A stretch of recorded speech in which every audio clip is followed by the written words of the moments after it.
요 정도 되는 학생들은 사실은 한 대학 붙기가 더 어려워요. 그쵸. 한 대학 네. 붙기가 더 어렵습니다. 워낙에 뛰어난 학생이니까 봉준호가 이제 사관왕 하듯이 학생을 이제 따라타기가 더 어려운 거예요. 그래서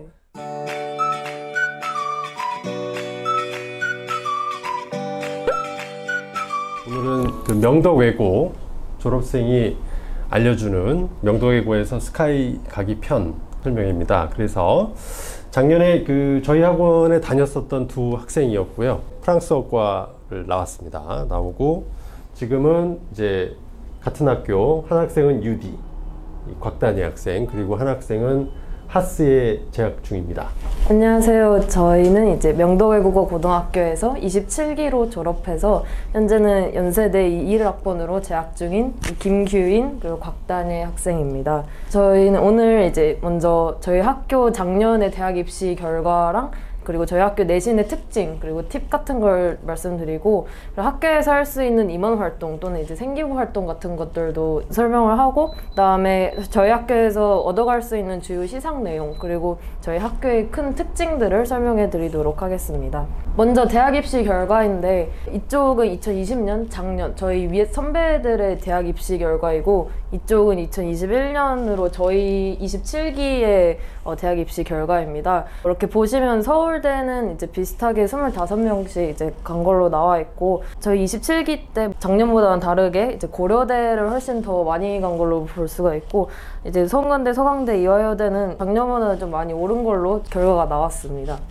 네, 여기서 제가 조금 좀 더 묻고 싶은 게, 네네. 이제 한 서울대가 대일도 비슷하고요. 뭐 명덕, 뭐 한영이 되게 20명 초중반대가 나오는데, 맞아요. 여기서 한 졸업생은 한 몇 명 정도 될까요? 작년에는 졸업생이 네. 한 명 아니면 없었던 걸로 알고 한 있습니다. 명, 두 명, 그러니까 거의 다 현역이. 거의 현역으로. 수시로 대부분 가니까. 네, 거의 수시. 네, 정시로 거의 안 가죠. 네. 지금 이제 재작년도 그렇고 작년도 그렇고 어쨌든 서울대, 연세대, 고려대를 합치면 한 150명 선이 돼요. 그쵸. 네. 그런데 그게 명이 아니라 이제 건이잖아요. 네, 이제 네. 여기 붙고 저기 붙고, 이제 보통 요 정도 되는 학생들은 사실은 한 대학 붙기가 더 어려워요. 그쵸. 한 대학 네. 붙기가 더 어렵습니다. 워낙에 뛰어난 학생이니까 봉준호가 이제 사관왕 하듯이 학생을 이제 따라타기가 더 어려운 거예요. 그래서 네. 보통 이제 2개 대학이 되는 애도 있고, 뭐 심지어 3개 대학 될 수도 있으니까 보통 건수로 봐야 되고, 150, 160은 건수로 보시면 되고, 명수는 그 반으로 보면 7, 80이다. 이렇게 친구들이 학교에 다녀본 결과 그렇게 체감한다는 말씀인 거죠? 네네, 예. 맞아요. 그리고 이제 오히려 사실은 재미난 게 서강대, 성균관대가 인원이 고대보다 적잖아요. 그쵸. 네. 그 이유는 어떻게 생각하세요? 이 부분을 이제 잘 모르실 수가 있는데, 우선은 서강대는 학교가 연고대, 성대의 절반 사이즈입니다. 그렇죠. 그러니까 이렇게 갈 수가 없어요. 기본적으로 고대에 100명이 가면 서강대 46명이 가면 그건 정상적으로 간 거예요. 또 서강대나 성균관대는 수능 최저가 없어요. 그러니까 오히려 수능을 잘하는 학생들이 가기가 더 어렵습니다. 네, 그런 부분 내가 부연 설명을 조금 드렸습니다. 네, 이제 진행하십시오. 다음으로는 저희 학교 내신에 대해서 먼저 설명을 드릴 건데, 프랑스어 내신에 대해서는 저희 단희 학생이 먼저 설명을 해드리도록 하겠습니다. 일단 여러분이 가장 궁금해하실 부분이 제2외국어 내신이라고 생각하는데, 저희가 프랑스어과이기 때문에 프랑스어 기준으로 설명드리겠습니다. 먼저 1학년 1학기 때는 기초 프랑스어라는 과목으로 6단위를 듣게 되고, 2학기 때는 프랑스어 회화라는 과목으로 6단위를 듣게 됩니다. 여기서 단위수라는 거는 일주일에 6시간 프랑스어를 듣는다고 생각하시면 편할 것 같습니다. 그리고 일단 설명드리기 앞서서 저는 입학 전에 제2외국어 공부를 미리 하고 가시는 걸 추천드립니다. 일단 1학년 때는 한국인 선생님과 원어민 선생님이 나눠서 수업을 하시는데, 한국인 선생님께서는 단어와 문법 위주로 수업을 하시고 출제도 그렇게 됩니다. 그래서 교과서와 프린트, 수업 내용에서만 출제가 된다고 봐도 무방하고, 사실은 문법도 새로운 지문이 아니라 배웠던 문장에서 나오기 때문에 교과서나 프린트를 필사하면서 외우는 것을 추천드립니다.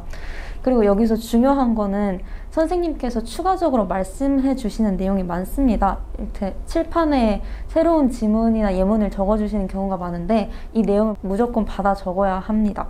왜냐하면 교과서나 프린트에 없더라도 이 내용이 꼭 출제가 되기 때문입니다. 그리고 원어민 선생님 같은 경우는 시험 문제 출제를 하시지는 않으시는데 수행평가 편차를 굉장히 크게 주셔서 성적에 영향이 큽니다. 수행평가는 두 가지가 있는데 말하기 수행평가와 쓰기 수행평가입니다. 말하기 수행평가는 간단한 주제에 대해서 프리토킹을 1분 정도 하게 되는 거고, 쓰기 평가는 주어진 주제에 대해서 한 단락 정도 쓰는 것입니다.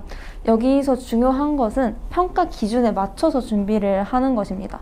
선생님께서 수행평가를 보기 전에 평가 기준을 제시를 해주시는데 굳이 어려운 문장이나 단어를 쓸 필요 없이 실수를 하지 않고 감점을 하지 않는 것이 더 중요합니다. 마지막으로 수행평가 같은 거는 주관적인 부분이 들어갈 수밖에 없기 때문에 수업에서 다룬 내용이 주제로 나오는 경우가 많아요. 그래서 수업에 적극적으로 참여하면서 원어민 선생님과 친해지는 것을 추천드립니다. 이제 합격 후에, 그러니까 12월 중순 이후에 이제 고입 결과가 나오잖아요. 그 뒤에 부터 해라 이런 얘기가 있거든요. 네. 본인은 언제부터 했고 네. 또 그런 얘기 좀 해주세요. 네. 저도 합격하고 나서 12월, 합격하고 나서? 네, 12월부터 프랑스 학원에 다녔는데 사실 살다 온 친구들이 있는 과도 있고 없는 과도 있고 네. 그런데 살다 온 친구들 사실 이기기 어려운 것은 맞습니다. 하지만 해봤자 과에 한두 명이고 다 같이 그냥 합격하고 나서 같이 배우는 입장이거든요. 네. 근데 거기서 만약 합격하고 안 배우면 되게 어려워지게 되는 거고 그냥 입학 전까지 열심히 하시면 문제 없습니다. 네. 네. 그 다음 2학년 프랑스어 내신 설명드리자면 2학년 때는 시수가 늘어납니다. 프랑스어 독해와 작문이라는 과목이 4단위, 프랑스어 문화라는 과목이 4단위로 총 일주일에 8시간 프랑스어를 듣게 됩니다. 먼저 프랑스어 독해와 작문 과목 같은 경우에는 교과서와 프린트를 사용하는데 여기서 교과서에 있는 문장을 외운다고 생각하면서 필사를 하셔야 합니다. 왜냐하면 교과서와 프린트에 있는 문장들이나 지문들이 변형해서 독해 작문 문제로 출제가 되는데 프린트 같은 경우는 보통 객관식인 반면 교과서는 작문이 많이 출제가 돼요. 그래서 외운다고 생각하면서 필사를 하셔야 하고 시험 문제 난이도가 굉장히 높은 편입니다. 그렇기 때문에 노력한 만큼 성적이 나와서 신경을 써줘야 하는 과목입니다. 그리고 어려워서 스터디를 활용해서 친구들이 서로 문제를 낸다던가 외우는 걸 체크하는 방법도 추천드립니다. 그리고 시험 문제가 어려워서 수행평가 편차는 그렇게 크지 않습니다. 다음으로 프랑스어 문화 과목은 한국인 선생님 2시간, 원어민 선생님 2시간으로 이루어져 있습니다. 그리고 문제는 교과서 중심으로 출제가 되는데 그래서 필사를 해야 하는 건 동일하지만 대체적으로 난이도가 높지 않습니다. 그 이유는 원어민 선생님 수행평가에서 많이 등급이 갈리기 때문입니다. 여기서 원어민 선생님 수행평가는 1학년 때와 형식은 같습니다. 말하기 수행평가와 쓰기 수행평가. 그런데 1학년 때에 비해서 갑자기 굉장히 난이도가 높아집니다. 1학년 때는 1분 말하기 한 단락 쓰기였다면 2학년 때는 뭐 7분 이상 PPT 발표를 불어로 하기 아니면은 델프 형식의 에세이를 한 페이지 쓰기 이렇게 늘어나기 때문에 1학년 때부터 꾸준히 방학 때도 불어 실력을 키워놓는 것을 추천드립니다. 다음으로 3학년 프랑스어 내신인데 3학년 때도 똑같이 4단위 총 8단위 프랑스어 수업을 듣게 됩니다.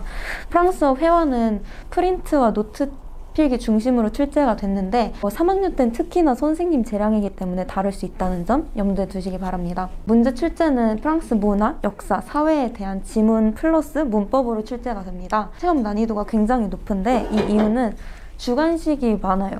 그냥 단어나 문장 하나를 쓰는 게 아니라 7문장, 8문장 이상 쓰는 문제들이 여러 문제가 출제가 돼서 시간 분배를 신경 써야 하는 과목입니다. 그리고 역시나 제2외국어는 암기한다는 생각으로 필사하는 것이 중요하고 이 과목은 특히나 문화나 역사, 우리가 사회 공부하듯이 내용이 차지하는 비중이 컸기 때문에 내용 암기도 중요했습니다.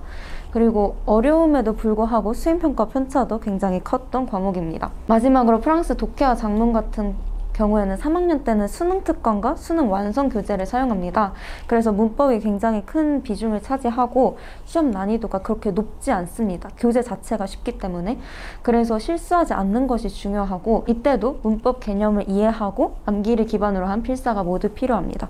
그리고 시험 문제가 어렵지 않음에도 불구하고 수행평가 편차가 거의 없는데 또 3학년 때는 원어민 선생님 수업이 없으세요. 그래서 프랑스어 독해와 작문은 실수하지 않고 만점을 받는 것이 중요합니다. 마지막으로 이제 프랑스어 내신에 대해서 총평을 드리자면 프랑스어뿐만이 아니라 제2외국어 모두에 해당되는 내용이라고 생각합니다. 프랑스어는 기본적으로 수업을 열심히 빠뜨리지 않고 듣는 것이 중요합니다. 왜냐하면 제2외국어 과목 특성상 선생님들 재량인 부분이 많고 딱 정해진 틀을 따라가는 게 아니기 때문에 선생님들이 설명해 주신 내용은 교과서나 프린트에 없더라도 출제가 됩니다. 그래서 수업이 1순위가 되어야 한다고 생각합니다. 그리고 기본적으로 언어 과목 특성상 편차가 굉장히 큰 과목입니다. 암기만으로는 해결되지 않는 부분들이 점점 생겨나기 때문에 특히나 원어민 선생님 수행평가는 실제로 말을 하고 실제로 써야 하기 때문에 실력이 중요한 과목입니다. 그리고 아까 말씀드렸다시피 1학년 때는 6단위, 2, 3학년 때는 8단위까지로 굉장히 비중이 큰 과목입니다. 예를 들어서 국어나 수학 같은 경우에도 3단위고 과학 같은 경우에는 저희 때는 심지어 2단위였어서 다른 과목에 비해서 3배, 4배까지나 비중을 차지하는 과목이기 때문에 자기 자신의 주력 과목이 아니더라도 제2외국어는 시간과 노력 투자가 필수적입니다. 그리고 불어 등급은 제 경험상은 1학년 때 받은 등급에서 크게 변하지 않습니다. 그렇기 때문에 첫 중간고사 때 시험을 봤을 때 제2외국어 성적이 마음에 들지 않는다고 하시면 빠르게 실력을 끌어올리려고 노력하는 게 맞다고 생각합니다. 그리고 이제 아까도 말씀드렸듯이 성적에서 제2외국어가 차지하는 비중도 크지만 대학 진학에서 가장 활용도가 높습니다. 왜냐하면 대학에 맞춰서 과를 바꿔야 하는 경우도 생기고 그럴 때 가장 무난하게 사용할 수 있는 게 제2외국어 관련 과이기도 하고 그리고 자기가 다른 과를 지원을 하더라도 다른 학교들과 차이점을 줄 수 있는 게 이런 외국어 활동을 했다는 것이기 때문에 제2외국어가 주력이 아닐 수는 있으나 이렇게 스터디나 보고서 작성 등으로 부가적인 활동을 해서 생기부에 제2외국어 내용을 좀 넣어주시는 거를 추천드립니다. 그 다음에 국어 내신을 설명을 드리자면 국어는 3단위입니다. 3년 내내. 그리고 3년 내내 제가 경험한 국어 시험은 평균은 높은데 또 편차는 낮습니다. 이 말은 국어를 잘하는 학생은 많은데 시험 난이도가 그렇게 크게 높지 않다는 것입니다. 그리고 이제 출제는 교과서 프린트 사용을 하고 범위와 내용이 굉장히 많은 편임에도 불구하고 어렵지 않습니다. 그래서 기본에 충실하라는 말씀을 드리고 싶은데 이제 교과서와 프린트, 노트 필기 내용을 중심으로 출제가 되기 때문에 어려운 문제를 많이 풀기 전에 선생님 수업을 잘 듣고 노트 필기 열심히 하고 교과서 프린트 내용을 암기하는 것을 말씀드리고 싶고 그렇기 때문에 제가 생각한 국어 내신을 위한 학원은 필수가 아닌 선택이었습니다. 그리고 1, 2학년은 대부분 암기와 이해 내용이 많은데 3학년은 수능식으로 출제가 돼요. 실제로 수능 특강, 수능 완성을 교재를 사용하기도 하고 비문학 지문들도 많이 출제가 되기 때문에 정시를 준비하지 않는 학생이더라도 국어 실력을 꾸준히 쌓아야 3학년 때는 좋은 성적을 받을 수 있습니다. 다음으로 영어 내신 설명을 드리자면 일단 영어는 1학년 때는 영어 3단위, 심화영어 4단위, 2학년 때는 심화영어 6단위, 3학년 때는 영어 독해와 작문 2단위, 심화영어 4단위 그렇기 때문에 전반적으로 7단위, 6단위 정도 비중을 차지하는 과목입니다. 먼저 일반 영어는 1학년 때만 있는데 암기만으로 어느 정도 해결이 가능한 유일한 영어 과목입니다. 문법 중심의 내용이 나오기 때문에 배운 지문을 암기 기반 필사를 하시면 대부분 커버가 되고 시험 난이도가 굉장히 낮아요. 그래서 저희 때도 중간고사 때 100점이 너무 많아서 100점이 3등급이 나왔던 그런 과목입니다. 그래서 실수하지 않는 것이 중요하고 난이도가 낮은데도 수행평가 편차 또한 거의 없습니다. 때문에 시험과 수행평가 모두 만점을 목표로 하셔야 합니다. 그리고 이제 그 다음부터는 심화영어, 영어 독해와 작문 이런 과목들을 배우게 되는데 추가 자료가 어렵고 많습니다. 범위 자체도 넓어서 한 번 훑는 것 자체도 시간이 많이 걸립니다. 그리고 문제 수도 많아서 시험 문제를 푸는데도 부담이 있습니다. 그래서 영어 실력이 부족하다면 사실은 암기만으로는 좋은 성적이 받기 쉽지 않은 과목들입니다. 출제 범위가 많아서 단어와 문법 그리고 내용 숙지가 모두 되어야 하는 과목들이고, 각각 설명을 좀 드리자면 단어는 주관식과 객관식 모두로 출제가 되는데 단어장이 있어요. 그래서 그 단어장을 꼼꼼히 외워주셔야 하고, 그리고 지문에서 어려운 단어가 되게 많이 나오는데 추가 자료들이 막 사회, 뭐 역사, 과학, 환경 이런 내용에 대한 뉴스나 기사 이런 게 많이 나와요. 그래서 지문에서 어려운 단어가 있다면 꼭 따로 체크해서 외워주셔야 합니다. 그리고 문법은 모두 고르시오 문제로 다소 출제가 되는데, 이 모두 고르시오는 2개가 될 수도 있고 3개가 될 수도 있고 4개가 될 수도 있습니다. 답이. 그래서 정말 확실하게 알아야만 맞출 수 있는 문제들인데, 또 모두 고르시오가 7, 8문제가 넘어가요. 그렇기 때문에 개념을 확실히 숙지를 하고 또 지문에서 문법 사항들을 체크를 하시는 걸 추천드립니다. 그리고 내용도 이런 과목들은 미국 역사, 막 선거제도라든지 독립 막 그런 역사도 배우고 문화, 사회에 대한 내용을 배우는데, 이런 내용은 또 지문 없이 출제가 돼요. 그래서 사회 과목 공부하듯이 내용도 암기가 필요하고, 이렇게 많고 어려워서 스터디 활용하면서 친구들과 같이 공부하는 것도 추천드립니다. 그 다음으로는 이제 제가 수학 내신에 대해서 얘기를 해볼 건데, 이제 수학은 1, 2, 3학년 다 공통적으로 3단위씩 듣게 되고, 다른 학교들에 비해서 저희 명덕외국어 수학 시험 난이도가 굉장히 쉬운 편이에요. 그래도 이제 상위권에서 애들이 약간 1, 2점 차이로 이제 등급을 가르는 그런 정도인데, 그리고 이제 선생님들에 따라서 수업 방식이 좀 차이가 나지만, 그래도 그 모든 선생님들이 제일 중시하는 거는 이제 칠판에 판서하시며 항상 이제 기초를 가르쳐 주시는 식으로 하는데, 그만큼 이제 저희가 기본에 이제 충실해야 하는 이유가 시험이 항상 역배점으로 나와요. 그래서 앞에 있는 기본에 충실한 문제들이 점수가 훨씬 높은 한 6점 이렇게 되고, 뒤에 나오는 심화 문제들이 4점 정도 되는 그런 식으로 역배점으로 나오기 때문에 항상 시간 분배가 중요하고, 이제 문제 수가 이렇게 많지는 않지만 한 객관식 18문제, 주관식 한 5문제 이렇게 나오기 때문에 끝까지 이제 검토를 한번 할 수 있을 정도로 이제 문제를 푸는 것이 중요를 하고, 제가 계속 강조드리듯이 이제 검토는 필수, 앞에서 틀리지 않는 게 굉장히 중요하다고 생각합니다. 왜냐면 제 친구들 중에서도 수학은 진짜 잘하는데 이제 심화 문제들을 정말 잘 풀지만 앞에서 기초에서 실수를 해가지고 막 한두 등급씩 떨어지는 경우가 굉장히 많았기 때문에 제가 이렇게 강조를 드린 거고요. 다음으로 이제 사회과학 내신에 대해서 얘기를 해보려고 하는데, 솔직히 저희 27기 밑으로 이제 많은 교육제도의 바뀜으로 이제 사회과학에 대한 건 굉장히 많이 바뀌었거든요. 그래서 저희 27기 기준으로 이제 말씀을 드리기는 할 거지만, 이제 저희 밑으로 많이 바뀌었다는 걸 인지해 주셨으면 좋겠습니다. 저희는 이제 2, 3학년 때부터 이제 선택제도가 들여왔는데, 저희 기준으로 2학년 때 과학 과목을 이제 선택하는, 화학과 생물 중에 선택해서 들을 수 있는 그런 2단위 수업이 있었고, 그리고 3학년 때는 이제 사회과학은 아니지만 그 정보랑 한문 중에 이제 골라서 이제 수업을 들을 수 있는 2단위 수업이 있었습니다.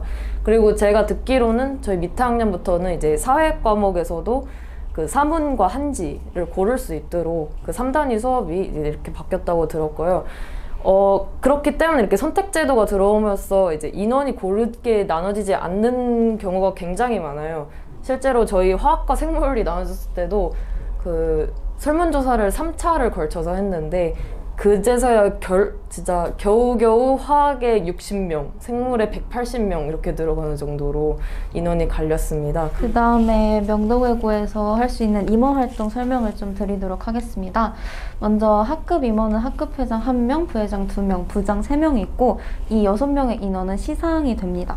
그리고 정교 임원은 학생회장 1명, 학생 부회장 2명으로 이루어져 있고, 학생의 활동을 하는 학생의 간부 학생들이 있는데, 일단 부서는 홍보부, 환경부, 체육부, 국제부, 총무부 등이 있습니다.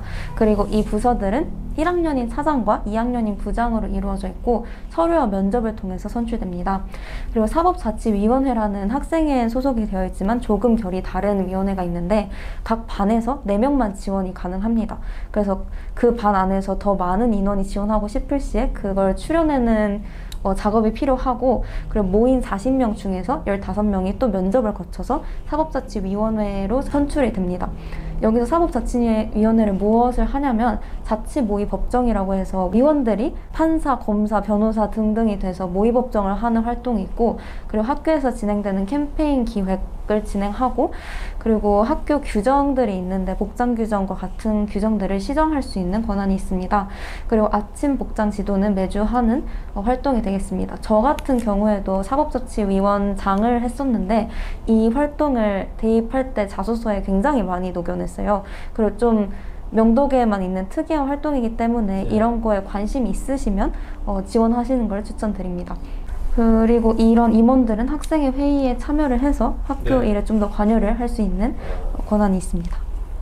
특징적인 생기부에 적을 수 있는 그런 활동들을 좀 추려보면, 일단 먼저 방과후 중에서는 저희가 솔방과후라고 말하는 게 있는데, 솔방과후라는 거는 이제 저희 학교 선생님들이 이제 개설해준 그런 방과후들 말고도 저희 학생들이 이거에 대해 좀 더 배워보고 싶다, 이 선생님한테서 이런 내용에 대해서 좀 더 이렇게 배우면 좀 재밌을 것 같다라고 생각하는 것들을 그 담당 선생님한테 가서 부탁을 드리면 이렇게 개설을 가끔 해주셔요. 그러면 그거를 이제 솔방과후라고 얘기하는 건데, 그런 이제 방과후를 이제 직접 학생들이 또 이렇게 개설을 할 수 있다는 점, 그런 거에 대해서 이제 생기부에도 이렇게 적을 수도 있고, 그냥 그 외에 일반적으로 이제 선생님들 그냥 해주시는 방과후 중에서는 이런 것들이 있는데, 제가 추천해드리는 그냥 몇 가지 3가지를 갖고 왔어요. 이제 면접 대비 방과후는 보통 이제 2학년 말 3학년 동안 이제 들을 수 있는데, 저희 3학년 부장 선생님이 직접 이렇게 해주시는 거라서 굉장히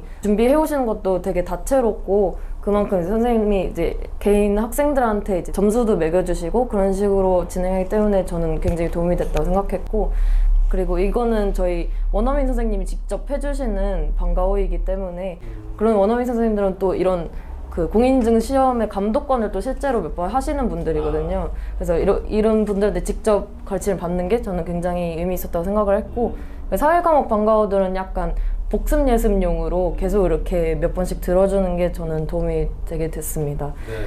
그리고 저희 학교는 또 동아리가 또 되게 잘 돼 있다고 그 인터넷상에서 또 얘기가 많이 나오는데 저희가 이제 본동아리, 또 자율동아리 이렇게 나눠서 할 수가 있는데, 저희 때는 자율동아리가 굉장히 다양하고 활동도 정말 많이 하고 좋았는데, 저희 지금 입시가 바뀌었어요. 네, 바뀌었어요. 밑으로. 네네, 자율동아리는 이제 네, 제한적으로. 네, 기재는 돼도 반영이 안 돼요. 대학에 아예 안 갑니다. 아예 안 가요. 아예 안 가요. 그렇게 돼서 거의 이제 지금은 동아리가 어떠냐면은 그냥 몸 쓰는 거 있죠.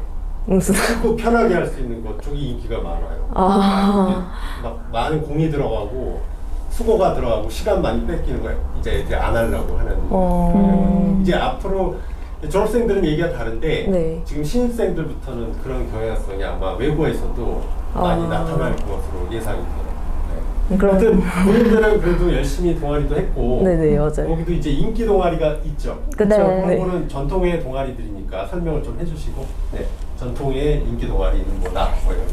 저희 명도외고 하면 제일 먼저인 게 MDMUN이라고 이제 모의유엔 동아리가 있는데, 거기가 항상 이제 외고 쪽에서는 이제 인기 많으니까, 그 다른 학교랑 협업도 하고, 실제로 여기 단위 학생이 MDMUN에서 임원을 하진 않았는데, MDMUN 설명을 조금 드리자면, 일단 들어가기 조금 어렵습니다.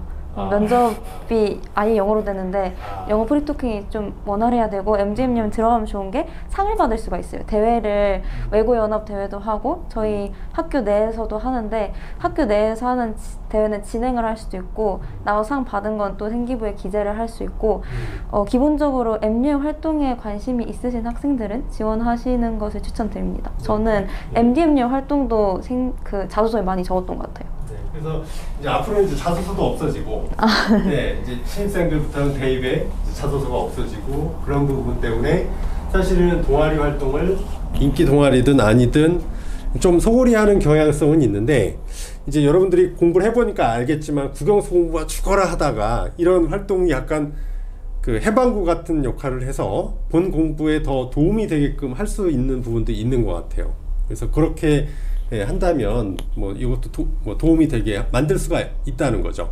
그런 식으로 그래도 소중한 고교 생활인데 그런 부분도 있다고. 입시만이 또 전부는 아니잖아요. 그런 부분도 그 입시에도 또 도움이 되게 할 수 있다는 거죠. 네네. 네. 저 같은 경우는 이제 동아리를 통해서 이제 진로를 찾아가는 그런 시간을 많이 가졌기 때문에 네, 그렇게 많이 동아리를 활용을 했었고, 그 외에 활동으로는 이제 저희 학교 축제, 뭐 세계문화 축제, 뭐 동아리 발표회, 명동 올림픽, 뭐 그 이런 행사들이 있는데, 이걸 또 기록을 또 잘 할 수 있는 게, 이런 행사가 열릴 때마다 항상 저희 학교는 자치위원회를 이제 구성을 해주거든요. 그래서 이런 자치위원회를 하면서 뭐 여기에 좀 더 이제 이런 행사들에 좀 더 주최를 하고 이제 관여를 할 수 있는 그런 기회를 주기 때문에 저는 굉장히 좋은 활동이었다고 생각을 했습니다. 다음으로 주요 시상 내용에 대해 설명을 드릴 텐데, 일단 명덕외고에서 가장 중요한 상이라고 하면 인재상이 있습니다. 인재상은 그리고 우수상, 최우수상으로 나눠져 있는데, 우수상은 구탭스 기준 750점 이상 또는 영어경시대회 동상 이상 입상, 수학경시대회 동상 이상 입상, 봉사시간 40시간, 독서 15권, 모의고사 성적 3합5 이상, 그리고 담임선생님이 추천이 필요했고, 최우수상 같은 경우에는 탭스 성적 9탭스 기준 850 이상 또는 은상 이상 영어경시대 입상, 그리고 수학경시대 은상 이상 입상, 봉사시간 60시간, 독서 20권, 모의고사 4합 6, 그리고 담임선생님 추천을 맞춰야 합니다. 그래서 상은 하나인데 사실 필요한 자격들이 굉장히 많아서 인재상을 타기도 어려울 뿐만 아니라 인재상을 탔다고 하면은 많이 인정되는 부분들이 있어서 가장 중요한 상입니다. 그리고 교과 우수상은 각 과목 20% 이내인 학생들에게 부여하는 상인데 각 과목마다 줍니다. 그래서 성적이 높은 학생들이 받아가는 부수적으로 받아가는 상이라고 보시면 될 것 같고, 그리고 경시대회가 굉장히 많습니다. 영어, 수학, 전공어뿐만 아니라 사회, 과학 경시대회도 굉장히 많아서 자기가 발표를 하거나 뭐 팀을 꾸리는데 조금 부담스럽다는 학생들은 혼자 문제를 푸는 경시대회들이기 때문에 이런 상들을 받아가시면 좋을 것 같습니다. 그리고 전공어 말하기 대회도 있고 수학 주제 탐구 발표 대회도 있는데, 이는 팀을 꾸려가지고 특정 주제에 대해서 심화적으로 수학적 탐구를 하고, 이를 또 수학 선생님들 앞에서 매체를 사용해서 발표를 하는 굉장히 큰 대회입니다. 그리고 이제 외고에서 수학상을 받는다는 것이 또 메리트가 될 수 있기 때문에 중요한 대회가 될 수 있고, 그리고 영어 관련 대회가 굉장히 많습니다.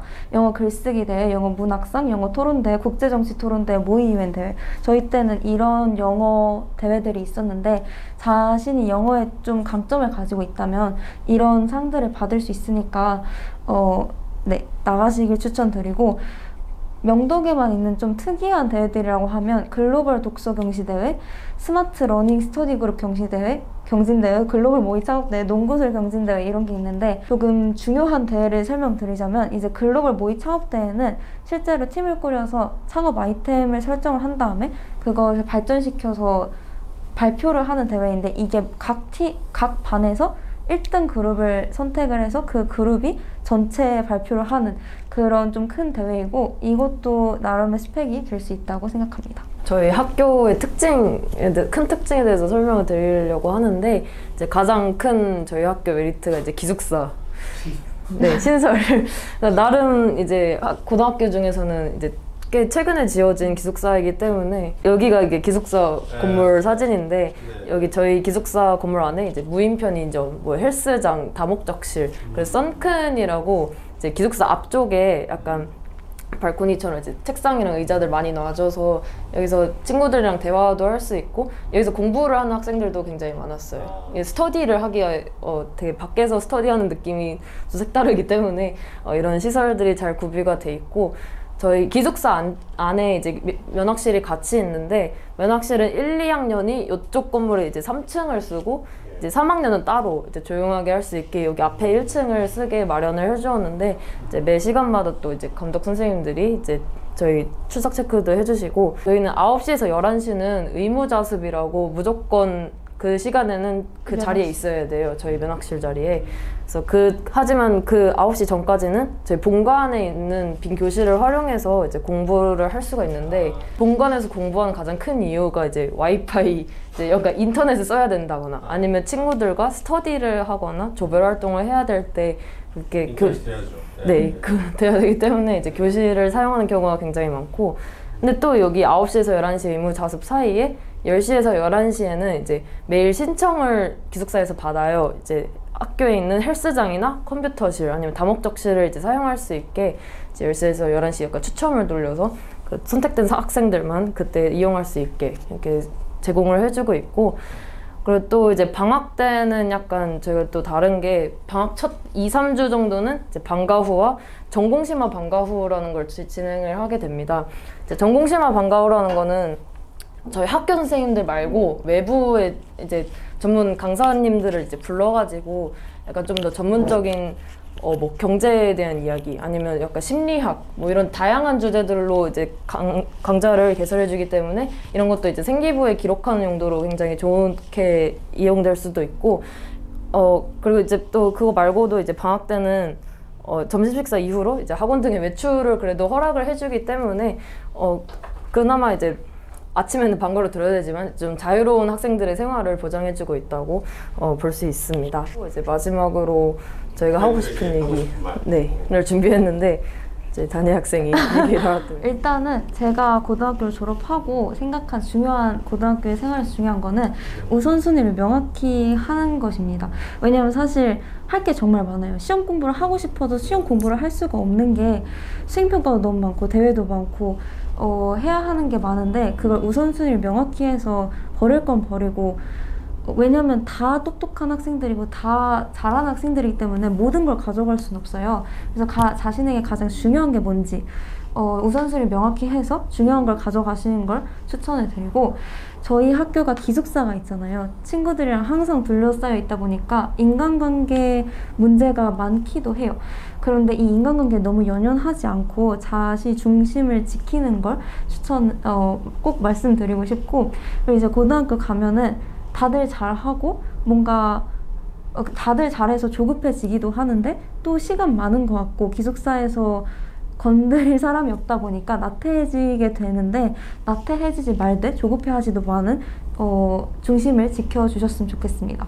그리고 아까도 말씀드렸지만 사실 입시는 계속 바뀌기도 하고 어떻게 될지 몰라요. 정말 계산적으로 이 활동이 더 효율적인지 저 활동이 효율적인지 생각하는 것보다는 자기가 하고 싶은 일을 하다 보면 진로도 찾아져 있고 입시에도 도움이 되기 때문에 3년 동안 하고 싶은 일 많이 하셨으면 좋겠습니다.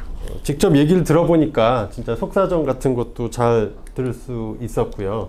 이렇게 일단 고등학교 생활은 플래닝이 중요하죠. 우선순위를 정해서 이렇게 하는 게 뭐 일반고에서도 중요하고 제가 보기엔 외고에서도 특히나 이게 활동이나 그 협업할 거, 커뮤니케이션, 콜라보라고 하잖아요. 요즘에 이제 인재를 사시라는 얘기를 합니다. 그래서 비판적 사고력, 뭐 크리에이티비티, 창의성, 또 커뮤니케이션, 콜라보 이런 거를 그래도 일반고보다는 좀 더 하게 됩니다. 특목고가. 그래서 그런 활동을 많이 해서 사실은 대학도 그런 그 외고들을 좋아하는 이유가, 특목고들을 좋아하는 이유가 일반고보다는 그런 활동이 더 많기 때문에 많이 해본 친구들이 대학에 더 적합한 학생들이 더 있다. 그런 식으로도 약간의 프리미엄을 주는 경향이 있었죠. 뭐 지금은 이제 블라인드를 하더라도 사실 어느 학교인지는 알 수가 있기 때문에 사정관들이 이제 많이 보기 때문에, 그래서 그 부분이 중요한 것 같고, 요것도 저는 인상적이었어요. 인간관계에 너무 연연하지 말고 자기 중심을 갖고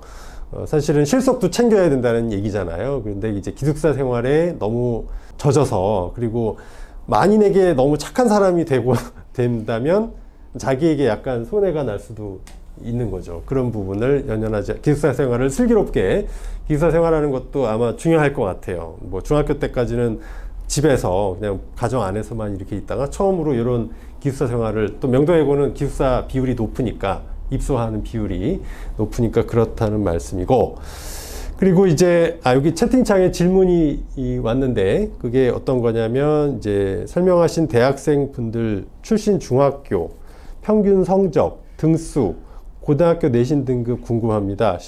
요거는 이게 출신 중학교까지는 저희가 이제 말씀드리기는 좀 곤란하고, 아까 이제 입결에 대해서 보면서 말씀을 조금 더 뭐 제가 아는 부분하고 같이 좀 이야기를 해볼게요. 네, 그래서 아마 이 부분일 거예요. 이제 이런 학생들이 되게 몇 등급대 학생이 이제 스카이를 갈까? 외고에서도 내신이 한 어느 정도 선을 유지해야 뭐 스카이를 가나, 뭐 이렇게 관심들을 갖는데 뭐 지금 그 사실은 거의 그래도 몇 년 전까지는 사실은 4자가 찍혀도 가는 사례가 좀 더 있었는데 두 분도 이제 올해 졸업했지만 그리고 이번 입시 있잖아요. 2022 입시는 여러분 때보다 사실은 특목고가 더 불리해진 게 학생부 종합전형 인원이 많이 줄었어요. 서연고 모두 다. 그러니까 사실 외고는 주로 수시에 종합전형으로 가는 학교인데 그 인원이 대폭 줄었기 때문에 아마 올해 입시 결과는 이거보다 좀 더 떨어질 거다 이렇게들 많이들 예상을 하고 있습니다. 그래서 지금 아르니모네님 말씀은 이제 외고에 가서도 그래도 가능하면 어쨌든 4 넘지 않는 게 좋겠다고 생각하고요. 그렇게 얘기를 하면 될 것 같고 이제 두 분이 명덕외고 다른 외고도 있는데 명덕외고를 선택한 뭐 가장 큰 이유는 뭘까요? 저는 솔직히 근데 약간 기숙사 생활을 하고 싶어서 기숙사 생활을? 명덕외고나 아니면 대일외고 이렇게 두 개 중에서 고민을 했었는데 그래도 이제 기숙사 생활을 하고 싶었군요. 네, 저는 기숙사 생활을 해보고 싶어서 좀 벗어나고 싶었군요. 네. 알겠습니다. 네. 그런 이유가 제일 컸습니다. 예. 집도 어쨌든 거기 서울에 그쪽이니까. 네, 거리도 좀 있어서. 거리도 고려를 했고. 네. 네. 그 담임 학생도. 네, 저는 일단 중학교가 양천구에 있었어서 명도가 가깝기도 하고 저도 사실 기숙사 가고 싶었어요. 기숙사를 원했군요. 네. 네네네. 그런 경우가 있고. 정리하자면 이제 명덕 아까 같은 경우에 이제 영어 수학도 관심도 많으시니까 영어는 탭스가 아주 직결되네요. 내신에는 직결이 되고 수학은 상대적으로 타 외고보다 조금 더 어렵진 않다. 뭐 이렇게 보면 될 것 같습니다. 그리고 시설이 오래되지 않아서 아직 좋고, 네. 그리고 그 기숙사는 그렇지만 본 고등학생들 있는 데서는 3학년들이 더 저층을 쓰죠. 1, 2학년들이 위로 올라가야 되죠. 예, 그러니까 한 살이라도 젊은 것들이 올라가서 위로 가고 이제 3학년들은 선배들은 저층에 있는 거로 알고 있습니다. 네, 그렇게 해서 오늘 이제 명덕외고 편 설명회를 이렇게 했고요. 저희가 이제 고입 자소서 면접반도 이제 운영을 하고 있습니다. 아마 홈페이지에 이렇게 나간 부분도 있을 거고요. 그리고 저희가 다음 주에는 그래서 이제 벌써 오늘 참석하신 분도 몇 편의 외고 설명회에 참석을 해보셨을 거고 저희가 이제 대일 또 2화 이제 명덕까지 이렇게 외고 설명회도 여러 번 했고 외고 설명회를 많이 했는데 다음 주에가 11월 11일이 목요일입니다. 그리고 또 같은 시간 11시라서 111111이에요. 이렇게 11월 11일 11시에는 이제 여러 외고를 이제 비교했으니까 이 외고를 나에게 맞는 외고를 어떻게 선택하는지 외고를 가야 되는지 말아야 되는지 그런 부분의 설명회도 준비를 하도록 하겠습니다. 네. 또 이제 질문이 또 이제 좀 하나 들어온 게 문과 성향이라면 일반고 문과보다는 외고가 더 유리하다 생각되시나요? 근데 이 질문은 그러니까 글쎄요, 그것도 하기 나름이고 분명히 이제 지금 수능 통합형 내신이 되면서는 수학 쪽에서는 차라리 외고에 가서 하는 게 일반고보다 장점이 될 수도 있지만 여전히 이제 상위권들이 모이는 학교가 외고니까 내신은 또 수학 하나만 있는 건 아니잖아요. 여러 과목을 종합적으로 판단하시면 외고가 혁혁히 유리하다 이런 부분은 또 아닌 부분이 있고 최근에 어쨌든 수시 인원이 많이 줄고 학종 인원이 감소하는 거는 또 외고로서는 이제 마이너스인 부분이 있기 때문에 좀 종합적으로 판단하시는 게 좋을 것 같습니다.